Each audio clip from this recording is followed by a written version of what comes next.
Welcome to episode 29, The Legacy Project. And I am Albert Chavez, the third or junior, however, whatever my birth certificate says. And my son, Albert the fourth, is here. And we have a really awesome guest tonight. And we've gotten to know her in the last week. And why we thought this was a really important episode is, you know, when Albert and I came on and just started this show back in January, we've explained there's so much that our family has gone through.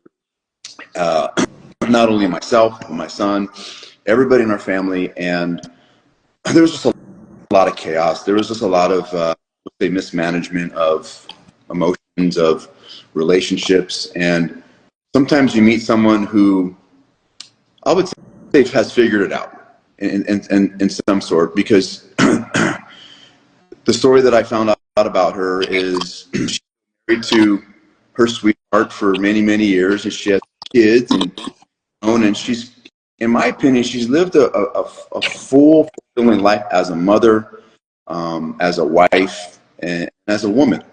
And so we're excited because we want her to come share her story. We're going to ask some questions. We're going to get some curiosity out of her.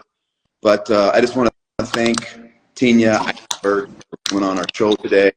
And you're going to love her. You're going to fall in love with her story. And yeah, I'm just super honored to have you on our show today.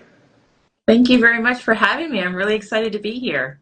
This is my first live with 3 people, so this is a little different. Yeah, part of the story that I really loved when you were sharing the other day was just your exploration with being with your husband for so long. You know, a lot of times now, my generation, I'm 25, as we shared before, there's a lot of search and desire for connection. And so I kind of wanted to touch on that immediately, is how do you work through a relationship that's gone through so many different layers, so many versions of yourself, and how do you, like, what have you learned that has been like the key or a couple of keys for you to go through the turmoil of life with a partner and just sustain that and make sure that it's nurtured and building that relationship over time? Yeah, so when my husband and I met, he was 23, I was 19. So we were still kids, and we wound up getting married more in the unconventional way. He hired me. He was my boss. He hired me for a photography position. We started dating. About 3 months after we started dating, I got pregnant, and a year later we got married. So it happened very quickly. Our relationship really coming together. It happened very quickly, and we had discussed prior to getting married what our views on discipline was and what our views on marriage were. And one of the things that I can always remember my husband saying is I think he asked me what I thought. He goes, what I thought love was, or what I thought marriage was about. And I can't remember what my answer was, but his answer was sacrifice.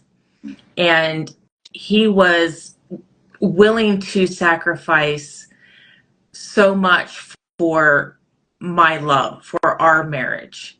And in that discussion, I think I fell in love with him even more at that point. Because it was like, I'd never heard somebody have that much love and care for somebody, especially somebody that they'd only been dating for about a year.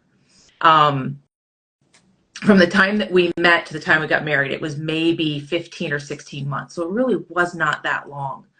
And because we were babies, we were growing up together. And because of that, we made it a point to talk to each other whenever something was bothering us, or you know, if I was feeling upset, I would tell him, hey, I feel upset because of blank. And I think that going through some courses in middle school helped me to be able to voice that to him. You know, we just made a conscious effort to compromise and to do what we could so that to make sure that the other one was in a good place, the other one was happy. And we never stopped doing that. We never stopped talking. We never stopped compromising with each other. But we also wanted to make sure that we were happy, right? So I never let him feel like I never wanted to have him get to the point where he made me feel bad. I never wanted him to feel like he made me feel bad. And it was the other way around too. Like he never wanted me to feel like I made him feel bad. But I think just us talking made a huge difference. And so I'm fascinated by what you just said, because it's beautiful. I mean, it really is. It sounds romantic. I'm a hopeless romantic. I'm like, wow. I'm curious about you though, because based upon you said the history you had growing up, yeah, and how you were raised, how were you able to surrender your ego to a man that has these qualities and yet not run away or avoid, or how did you navigate that part? If you want to give us a little bit of background about growing up real quick and then answering that question. Yeah, so I grew up in a very emotionally unbalanced home. My mom was dealing with her own mental illness, and so she would take up all of the emotion in the house. My dad, on the other hand, was very quiet and would have no emotion. And so I think growing up in a house like that, I made an unconscious decision to not have a marriage like my parents. I made that unconscious decision that when I found somebody who was going to compliment me, I was going to hang on to him. And my husband was everything I was not looking for at 18, 19 years old. I mean, I was fresh out of high school. And he was very straight-laced, very professional. I grew up in the Air Force. I was looking for the Navy guy because that's the base that's near us. I was looking for the Navy guy. Thought I'd marry someone in the military. Complete opposite. But the universe knew what I needed to get out of my house because I was 18, 19 years old. I was ready to move out, but I couldn't afford to move out on my own. And the universe was like, okay, well, we'll fix that for you. and I wanted to make sure that whoever it was that I married, whoever I spent the rest of my life with was going to be somebody that I was going to be able to spend the rest of my life with. And even though we didn't know each other for that long, we just knew.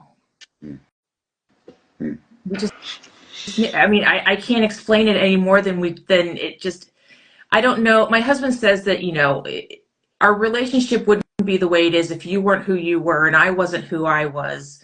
And we didn't want to make sure that the other one was happy and the other one was cared for and that the other one felt safe. I think a lot of it has to do with our personalities as well and how well we do mesh together.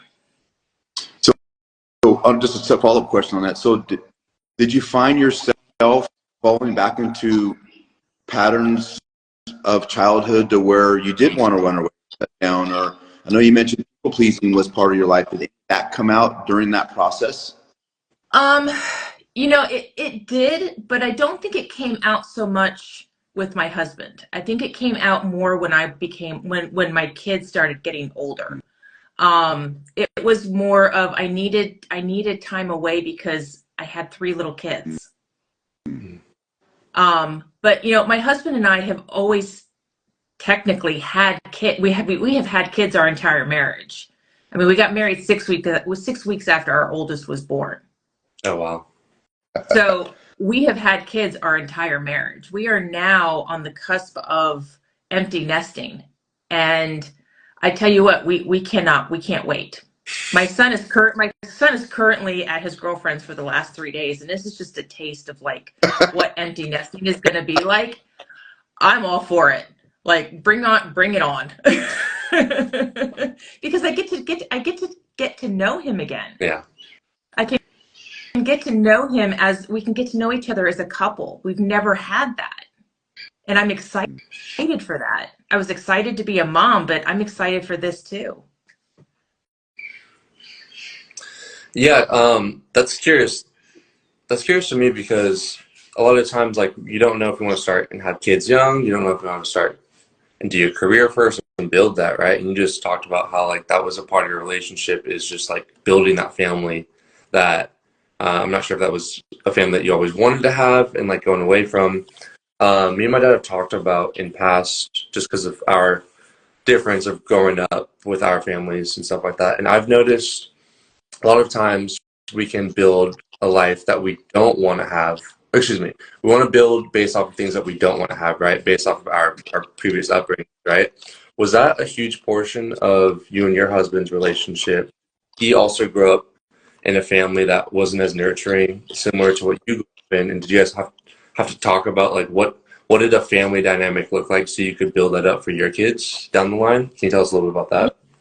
Yeah, no, I think my husband grew up in a fairly nurturing home. It was a very traditional home. His mom was a stay-at-home mom until I think he got into high school.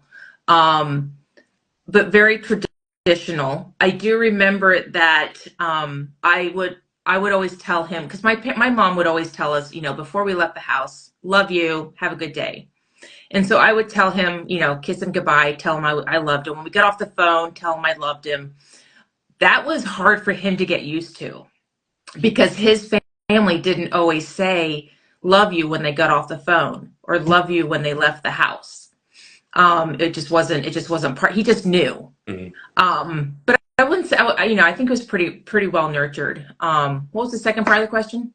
It's more so of, like, how did you build your family to make sure that you wanted to create a nurturing environment, and like how you talk with someone that, like, when your family wasn't that way, essentially. Well, I told him, I said, as we're going through our life, if we start to have fights, I want to make sure that we're not fighting in front of the kids.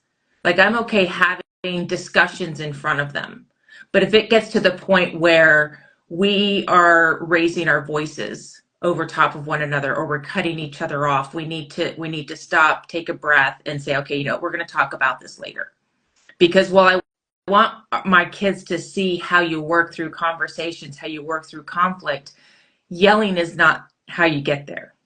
Cutting each other off is not how you get there.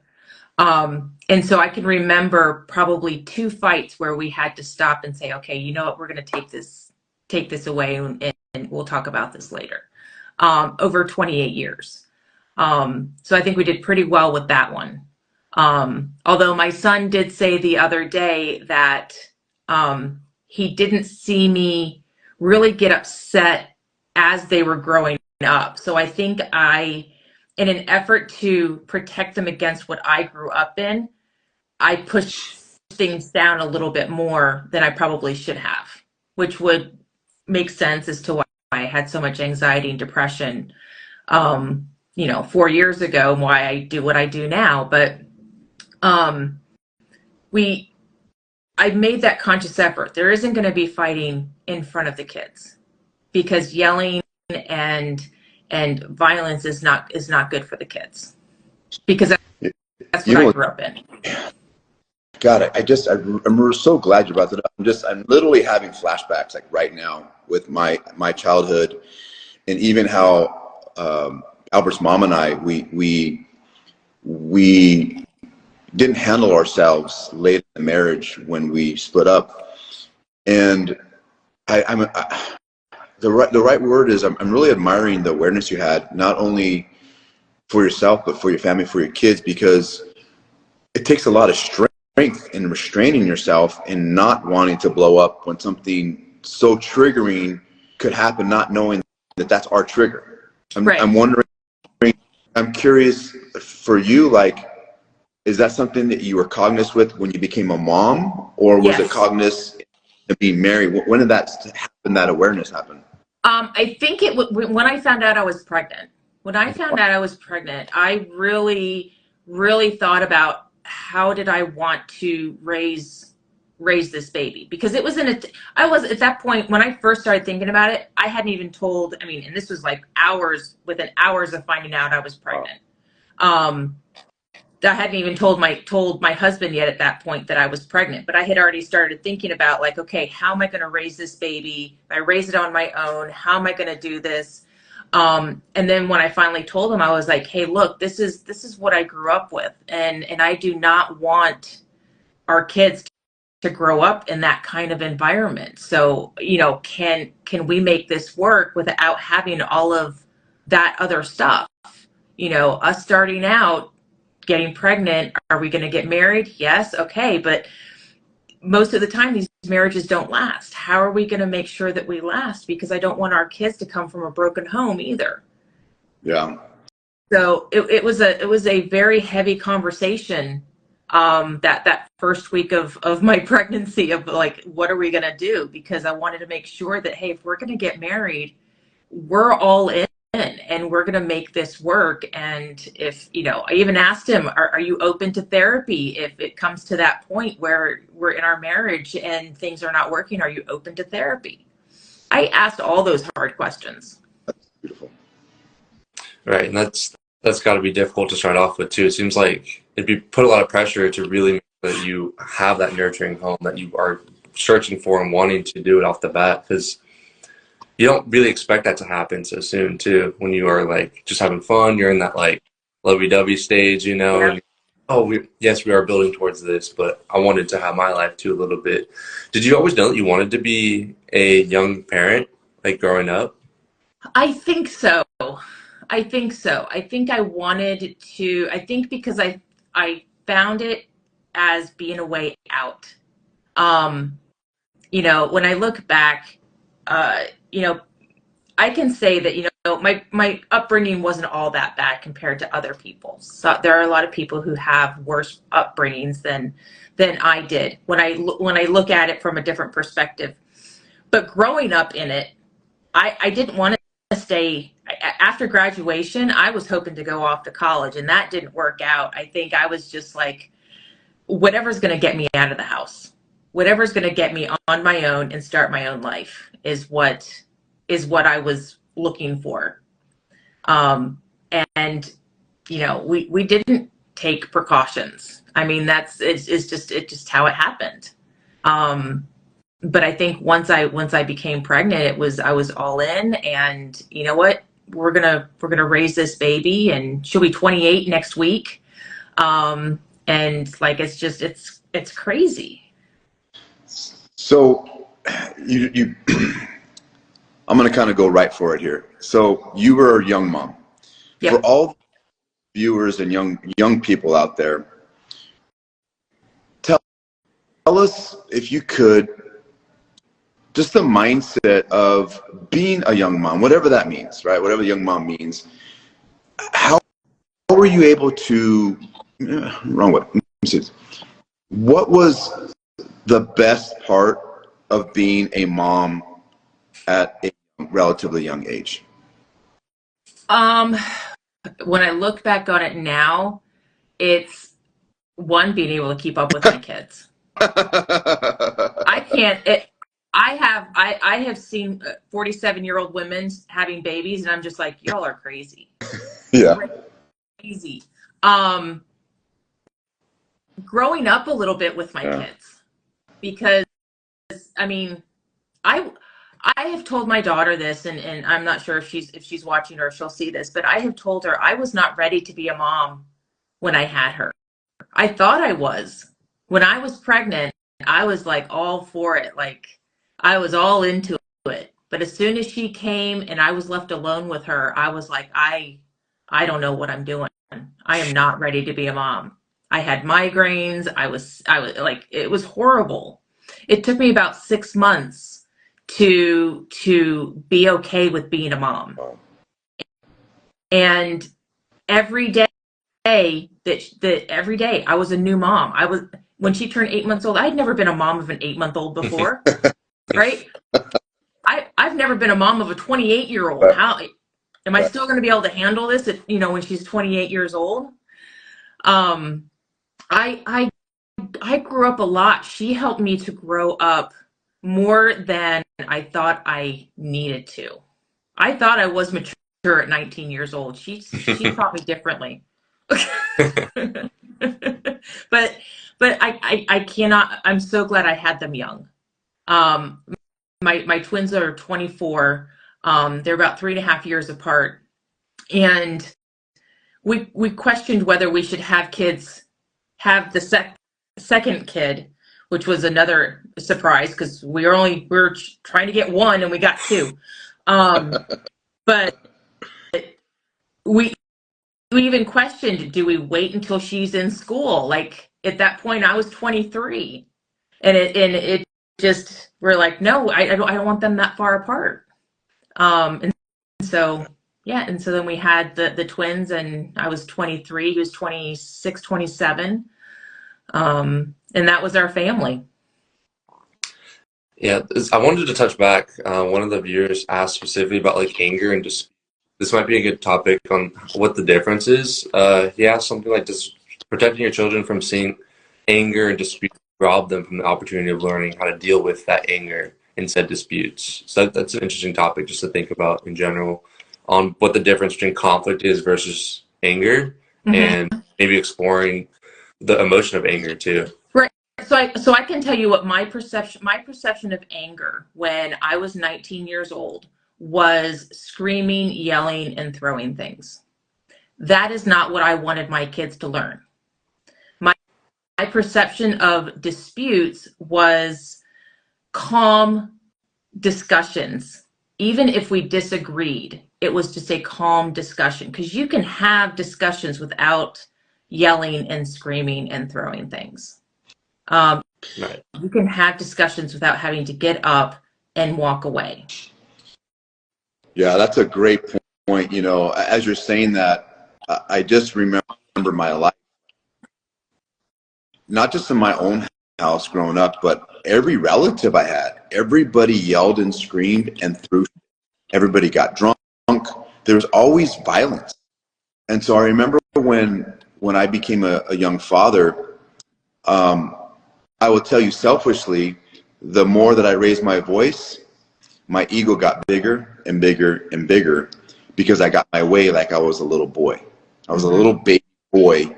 The more puffing up that I would get, the more I'd get my way. So that actually empowered me. What I didn't know is that I was just creating more chaos because my spouse or the significant other was raising their voice as well, and we were both just not even addressing anything. We were just spewing anger and resent as opposed to really coming down to a conflict that had nothing to do with the original dispute in the beginning. And so for us, I know my son's mom, like, I think we did a really good job until before they were teenagers. We hardly had any disputes, but it was that point in time where her and I really never learned conflict. We weren't as I would say mature as you guys, saying, how do we want to, have disputes? No, it was anger. It was anger. And it turned into more anger and more anger. So that's a great question, because I know for me personally, I handled it very wrong. Now where I'm at in life, I do know the difference. And I know as a man, I have to be able to control myself as much as possible just to be able to listen and be able to hold space as opposed to trying to put my point across. Right. Well, I think one thing that helped me realize the difference between talking about, disputes or talking about the conflicts that you're having with each other versus anger was in middle school. I took a class called conflict resolution.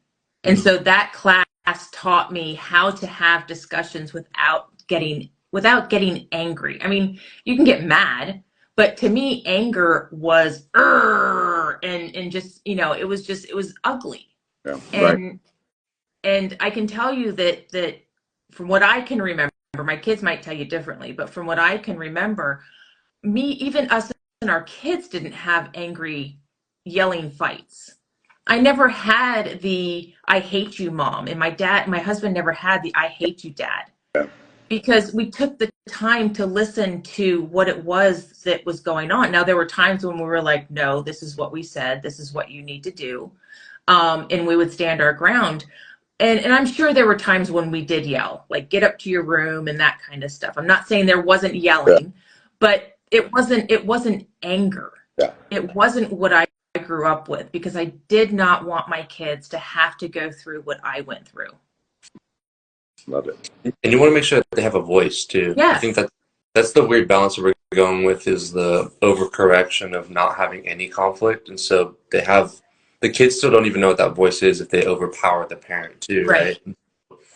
Like that's even a new conversation that's being built off of what you guys grew up on, and even myself too, where the main way of doing it was just who can be louder and who can show and puff up their chest a little bit more, rather than actually having the conversations about it too. And I think I did an experiment with anger a couple years ago, because I wanted to explore that, where like I've had a bad relationship with it, because I didn't know what, especially as a guy, like I don't know how to control anger. I didn't know what that meant, because I was always taught just to like be respectful, and I didn't know what that meant and how I could channel the emotion of anger. So I did a little experiment years ago where I wanted to see what it would do for me to purposely get mad and not get rage, not draw that line, but just use that as fuel to see what it does. And I think that was really beneficial for me to understand that it's okay to have anger and not villainize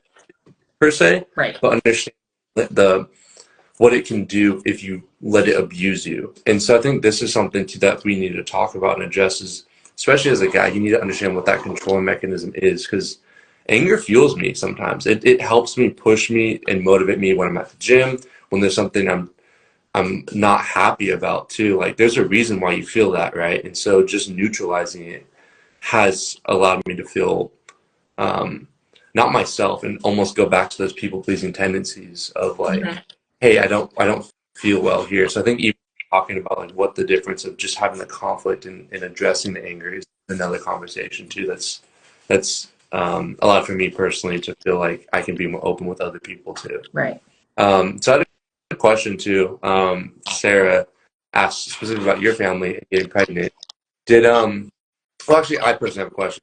Are you, after going through this own transformation of like, hey, this is how I want to do my family and not have anger, are you close with your family members, like your parents? No, I'm not. Is that because the stuff that you were born, you grew up in? Great question. Yes and no. So I've had to put up boundaries, because I was not going to allow my mom in particular to continue to treat me the way that she was treating me. There came a point where I would get emails that were big, bold, red letters and yelling, and this was through email, and phone calls were like that sometimes. And it was just like, I finally got to the point where I told her I wasn't going to respond to any emails or phone calls where I was feeling bullied, manipulated, or put down. It was just a boundary that I had to set. And since setting that boundary, she no longer emails me. We still talk. I call to see how she's doing, call to see how my dad's doing, but it's more surface levels. We have very different views on everything. So it's very hard to have open conversations or deep conversations with them, because our views are so different. So I do have a surface level relationship. I love them because they're my parents. But that's, it doesn't go much deeper within that, unfortunately. So did that inspire you, once you did create your own family, to I don't know how I want to ask this more than like, did that inspire you to show your kid what it is to be a good example and have someone to be able to talk to easily? Because that's also another navigation you go through as they grow up, is making sure that you're someone that they can turn to, whether it's when drugs come into the, like when you're middle school, right? Like Right. drugs, alcohol, and sex, right? Like those things come up over time, right? Oh yeah. Did that allow for them to hold that space, and like you guys can come together and be open with each other? Yes, I do believe so. I think honestly, it was much easier to parent them as tweens and teens than it is as adults. um, you know, all of my kids have come to me and asked me things when they were 12, 13, 14 years old, that kind of blew me away on, is this, you're having that discussion with me now? Okay.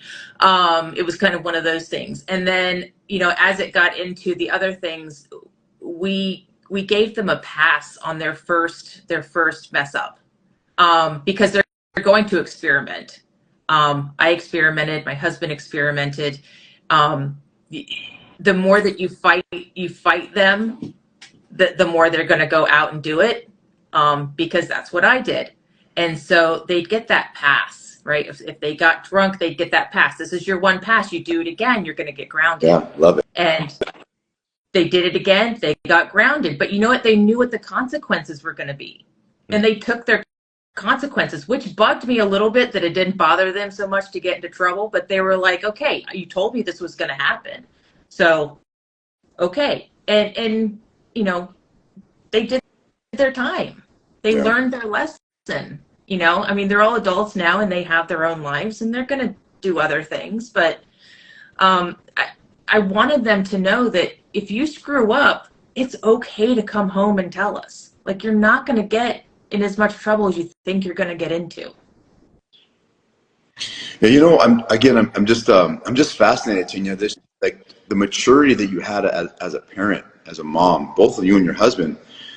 I'm telling you what, I was immature as hell. Like, Albert's mom, she was way mature than me. Like, she just, what I loved about her, she had kind of the same thought process as you. And I think I was the problem. I was a lot of conflict because I'm like, why are we doing this? Why are we doing? I had a lot of resistance to it, and I think because I was so embedded with not just right from wrong, but just the gray areas. Because I learned how to lie, I learned how to manipulate, I learned how to do all these things, right? And so, but their mom was so straight laced. There's a right and a wrong, and I was the gray. I was like, it's gray. She's like, no, it's right or wrong.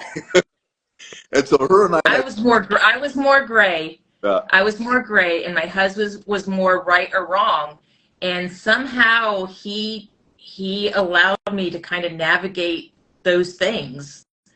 And he kind of took a step back, and he can. I think he can say that what we did worked. It may not work for everybody, but it worked for our kids. Love it.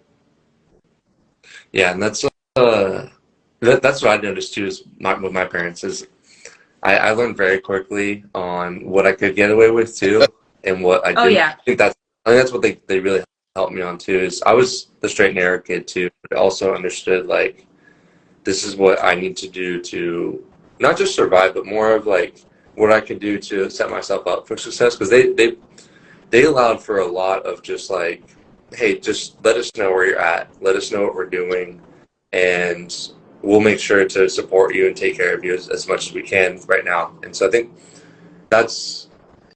think kids, what they really want and need is they want structure, right? They want to make sure that they feel heard, but they also want to feel like, hey, like I can fuck up a little bit without it being the end of the world too. Because you have, like, when you're an adolescent, when you're a teenager, you're trying to learn like what can I get away with enough to where I can push my boundaries and figure out what it means to kind of be an adult. Because you think we're dumb. We think we are way older than what we think we are. I think we know the world. Been there, done that. Like, what is that? What is that line? That's always been fascinating to me. So, okay. Yeah, I was gonna say you have to navigate it as a parent carefully, because there is that fine line between being a parent and being their friend. And as far as like if your child drinks and they get caught and you give them that pass the first time, they might think, oh well, mom's cool, this is she's being my friend. But that's where that consequence that, hey, if you do it again and you get caught, this is what the consequence is going to be. And my daughter got caught twice after that, and she took her consequences. But then there's only so much you can do because you're not watching them 24/7, because they do go to friends' houses and you do go away for the weekend, and we made mistakes, but we were learning while our kids were being raised. Kids don't come, that old saying, kids don't come with a manual. We are brand new parents, just like you are brand new kids, and it's Yeah. sometimes hard to navigate depending on the knowledge that we have. And if, I wish I had the knowledge I have now when my kids were little, but luckily they're still learning from me. You're still learning from your dad, right? We never stop learning from our parents. Yeah, that's been the blessing since I've gone out of college and since I've gone away. That space has allowed for me and my dad to really grow and figure out how do we want to build our relationship from now on too. And as we slowly go to the last 10, 15 minutes of this, I know you mentioned that you're really happy to get this next chapter in your life, figuring out who you and your husband, how your relationship is going to develop and stuff like that. Besides that, is there something that you're looking forward to? Because this is a legacy project. Is there something that you want to share with your kids as they continue to mature, have their own families and stuff? Is there something that you're looking forward to doing and building in this next chapter with you and your husband? As far as what my husband and I are building, we want to continue creating and having the relationship that we want our kids to want to have. We want them to find spouses that complement them, that where they encourage each other. And I want my husband and I to continue emulating that, even if we are, going into retirement, and, I want to go to, Finland for Christmas and he wants to go to Florida. So it's, we want to continue to complement each other. Because I think that makes for me, that makes a strong marriage, when we can complement each other and hold each other up instead of tearing each other down, which I see a lot of couples do. So yeah, I want our kids to have that kind of marriage for them. Cool. Good, but good. Oh, good. No, I was gonna say, is there anything that you want to ask Albert and I? You have any questions for us? Well, I guess, during this podcast that you guys have had, how has your relationship changed? Being able to, Dad Albert, share your secrets with your son that you may not have thought you'd ever share. How is your son handling that? Those kinds of questions. You want to go first, bud? Yeah, this is a great question. We get it a lot because every week it's just moved the needle just a little bit more. We just add one more layer on the wall, in the brick wall. And so for me and my dad, I think there's just a story or two that I might have known already, but I get to see a new level to it because there's just a little bit more trust that's been built. Me and my dad, just because you're new, we had a really rocky relationship about 4 years ago, and then we've slowly built up to it because we both wanted to step up to the plate and just be like, hey, we know that there's a lot of tension that's going on here. So it's a lot for me and him to just be straight up with each other. I tell him probably about 95% of my life now, if I had to throw a number out there. Just because I trust him. I know me and him can talk about it, and he's going to tell it to me straight if I need it to be straight, and he's going to tell it to me in a nurturing way if I need it that way. And so I've been able to lean on him more within the last couple of years because I've been craving more of that, like, fatherhood advice, that fatherhood structure, that nurturing. And I grew up a mama's boy, so I leaned on my mom probably still forever, a little bit till I die. But I've noticed in the last 2 or 3 years, my relationship has gotten better with him because I've been craving that energy and just wanting to know what it means to be a father so that I can be that for my kids. And so I've leaned on him a lot more to share some of those old stories of fucking up, those old stories of him just being a young kid, a young man, and going off and doing his own thing. And it's allowed for me to, one, have grace to myself, and two, just, again, it's kind of like being a little kid, right? We know that there's going to be some wiggle room in that, but how do I navigate while I continue to build myself up as a man, and in my career? Mm-hmm. That's on a blanket statement. That's pretty much the biggest thing that I've got out of it. And then two, we got to create a fun project and explore your story, other people's stories, and people got to ask great questions about how they want to build their lives. So, Yeah, what a great question. You know, Tina, I'll say it this way. So I was a really good dad. I was a really good dad with Albert. However, I lost myself when I left the marriage. I'm the one that left. Okay, when I left the marriage, I left a wake of fuckery. There was so much that I caused my family and kids pain. Mm-hmm. I didn't realize the magnitude of it until 2019 when they all left. I pushed everybody away. And so I never thought that they'd be in my life like they are today. So when I say that with all vulnerability, honesty, and just like love. And so to be on this side of the fence now and talking to my son, we talk 2-3 days a week. We communicate. We share. I wish more men could be where I'm at and see what I see and experience what I'm experiencing, which is I have this young man who he's a man, and I get to not only share my failures and successes, but I get to also be a sounding board for him because he trusts this father. I was Great. not a good father to him, but I was a really good dad, if that makes sense. Yeah, absolutely. Father, I didn't know how to be a good father because I wasn't a good father until I made a decision to be a father that I needed to be. Right. That decision allowed me to have more standards for myself, boundaries, and all this thing I created for myself. All I did was, I'm going to be this person, and then that attracted him to me because that's the masculinity that he needed, not this other person who raised him at 9, 10, 11 years old. So I grew up to be the father I am, and that attracted him because he could be attracted to some other men.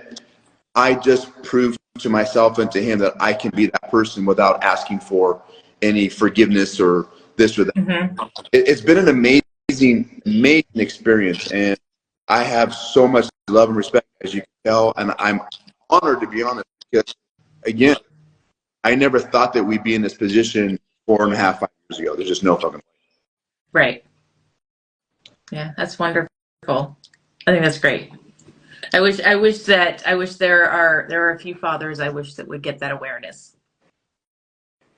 Yeah. yeah. And I didn't realize how unique this experience is with me and my dad. I think that's the biggest thing too, is we get to share it every week, and it's something I look forward to. And it's just really allowed for me and him to connect more, and makes me realize like what I can look forward to too when I have a family. I think that's the biggest thing too, is seeing what your family has done, what you and your husband have built for your kids. I have one fun question too, just spur of the moment. Obviously your kids are in their mid-20s, right? Mm-hmm. So I guess, again, as you go towards this next chapter, is there something that you would want them to know if they could ask you like any question about yourself? Is there something that you wish that you could just share with them if they were listening right now, of what you would recommend if they were to start a family, let's say today or tomorrow? I would recommend that they talk with their spouse and ask what is our plan on discipline, timeouts, spanking. What are your beliefs around discipline? What are your beliefs around what they're going to do when they're teenagers? Like, take it all the way up to them going through high school. Do you want them to stay in the same school? Are you okay with them moving? I didn't want our kids moving from school to school because I was an Air Force brat and I moved from school to school. So I told my husband, we have to find our, forever home by the time the kids start kindergarten because I don't want to move again. And we did. We found a house. We stayed there for 16 years. Oh gosh, I'm going to start tearing up. 16 years we stayed there while we raised them, and they all graduated from the same high school. They've all had the same friends from kindergarten on. So just ask those hard questions of each other. What is your expectation when we have kids? Who's going to be good cop, bad cop? Get all of that out of the way before you decide to have kids. And if you end up getting pregnant before deciding to have kids, still have those conversations, because it's going to make a huge difference. That is that. I wish I heard that. Seriously. I know I'm being really serious. Like seriously, like those of you who are watching this, like that is great advice. That is great advice, because we don't think we think about the fantasy of being a parent. Yeah. We think about romanticizing. It's not fun and games. It's a project. No. It's a contract. It's an 18+ year contract. Yeah. Yeah. And the other thing I would say is also make your relationship with your partner a priority, because your kids are not going to be there forever, but your spouse is. Yeah. So make that a priority as well to foster that relationship. Awesome. Well, before we go, amazing. Good, bud.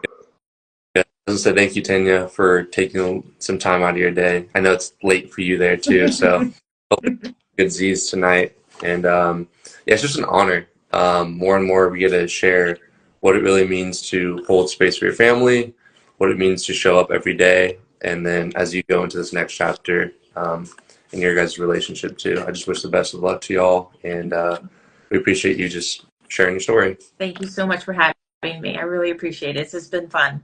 Yeah. So we're going to be here for everyone watching. Thank you so much for your questions. The world. We're here to just answer it every week. We'll be here next Tuesday at 6:30 PST, and we have it on our YouTube channel and Spotify and Apple Podcasts at the Legacy Project. So go check those out. We'll be uploading them every single week. And Tenya, thank you again.